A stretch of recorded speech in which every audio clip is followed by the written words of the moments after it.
Bienvenue sur Ma Petite Histoire du Soir.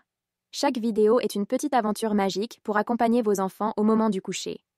Histoires douces, leçons de vie et imagination sont au rendez-vous. Abonnez-vous pour ne rien manquer, laissez un like si l'histoire vous plaît, partagez avec d'autres familles et commentez vos idées d'histoires préférées. Dans un petit village entouré de montagnes enneigées, vivait un garçon nommé Gabriel. Gabriel était un enfant curieux et joyeux, mais il avait une petite habitude. Il n'écoutait pas toujours ce qu'on lui disait. Sa maman devait souvent lui rappeler de ranger ses affaires, de dire merci ou encore d'aider son petit frère. Mais Gabriel haussait les épaules en répondant : « Pourquoi je devrais être sage ? Noël arrive quand même, et je recevrai mes cadeaux comme chaque année. » Un soir de décembre, alors que les flocons de neige dansaient autour de sa fenêtre, Gabriel s'endormit avec une drôle de question en tête. Pourquoi faut-il vraiment être sage pour avoir des cadeaux de Noël ? Cette nuit-là, un bruit étrange le réveilla.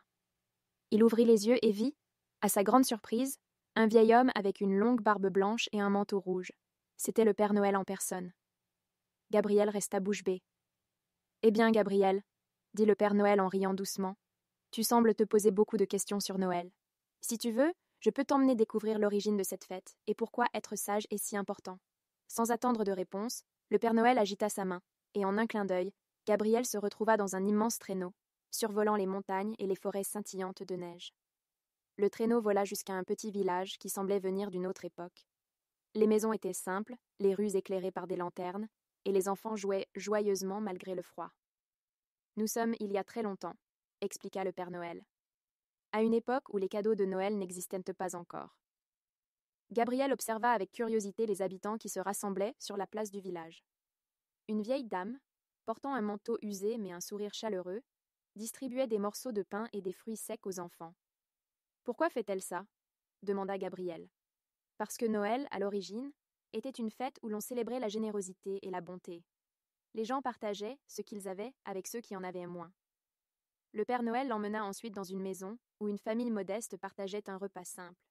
Les enfants riaient, les parents chantaient, et l'atmosphère était remplie de joie. « Tu vois, Gabriel, à cette époque, les enfants ne recevaient tant pas de cadeaux matériels. Leur plus beau cadeau, c'était de passer du temps avec leur famille et de se montrer gentils les uns envers les autres. » Gabriel réfléchit. « Mais si les cadeaux n'existaient pas, pourquoi on en reçoit aujourd'hui ? » Le Père Noël sourit. « Laisse-moi te montrer comment tout a commencé. » Le traîneau repartit et s'arrêta devant une petite cabane isolée. À l'intérieur vivait un homme très pauvre, mais au grand cœur. Cet homme s'appelait Nicolas. « Saint Nicolas ? » demanda Gabriel, intrigué. « Exactement. Mais avant de devenir un saint, Nicolas était un homme ordinaire qui aimait aider les autres. » Le Père Noël montra à Gabriel comment Nicolas glissait discrètement des pièces d'or et des friandises dans les chaussettes des enfants pauvres pour leur apporter un peu de bonheur. Les gens ont commencé à l'appeler le Père des cadeaux. C'est lui qui a inspiré la tradition d'offrir des présents à Noël. Gabriel observa Nicolas et vit à quel point il était heureux de rendre les autres heureux. « Mais quel rapport avec le fait d'être sage ? » demanda-t-il. Le Père Noël hocha la tête. « Être sage, c'est une manière de montrer que tu mérites ces cadeaux. » Nicolas offrait ses présents aux enfants qui faisaient des efforts pour être gentils, respectueux et serviables. Cela les encourageait à devenir meilleurs. Le Père Noël guida Gabriel jusqu'à un endroit magique, une immense plaine illuminée par des milliers d'étoiles. Chaque étoile brillait d'une lumière douce et apaisante. « Que sont ces étoiles ? » demanda Gabriel, émerveillé. « Ce sont les actes de gentillesse des enfants du monde entier, » répondit le Père Noël. « Chaque fois qu'un enfant aide quelqu'un, partage ou fait preuve de respect, une étoile s'allume ici.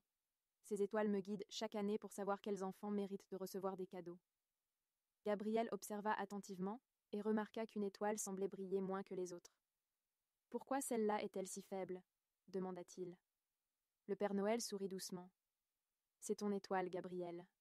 Elle a besoin d'un peu plus de lumière, et c'est à toi de la faire briller en étant plus sage et attentif aux autres. » Gabriel sentit une petite boule dans son ventre. « Je ne savais pas que mes actions avaient autant d'importance, » murmura-t-il. En un clin d'œil, Gabriel se retrouva dans son lit. Était-ce un rêve ? En regardant par la fenêtre, il vit une étoile briller plus intensément que jamais dans le ciel. Le lendemain, Gabriel commença sa journée en aidant sa maman à ranger la cuisine, en jouant gentiment avec son petit frère et en disant merci chaque fois qu'on l'aidait. À chaque bonne action, il pensait à son étoile qui brillait un peu plus fort. Le soir de Noël, lorsqu'il ouvrit ses cadeaux, Gabriel se sentit heureux, non pas seulement à cause des jouets, mais parce qu'il savait qu'il les avait mérités en faisant de son mieux pour être sage. Être sage, ce n'est pas seulement écouter les adultes, mais aussi apprendre à être gentil, respectueux et généreux. Chaque bonne action fait briller une étoile et rend le monde un peu plus beau, tout comme Gabriel a appris à le faire. Alors, pour faire briller vos étoiles, soyez sages et pensez toujours à répandre un peu de bonheur autour de vous.